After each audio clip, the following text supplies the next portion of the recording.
السلام عليكم ورحمة الله. عيد وناكسن ولا ليال دمان أهلك أصحابتا يا مسلمينتا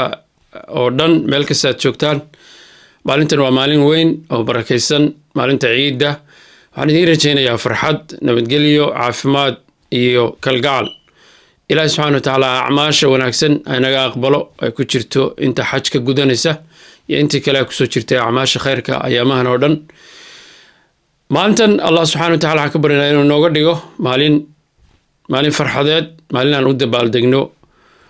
isu soo dhowaansho cafis iyo kalgacal waxaan idiin rajaynayaa maanta iyo maalmaha lamidkaaba inaan fidino naxariis rajo wanaagsan iyo kalgacal aad baa u mahadsantiin meel kastaad joogtaan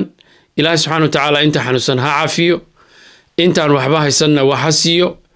dhammaanteenna khayrka hayna waafajiyo. Asalaamu calaykum iyo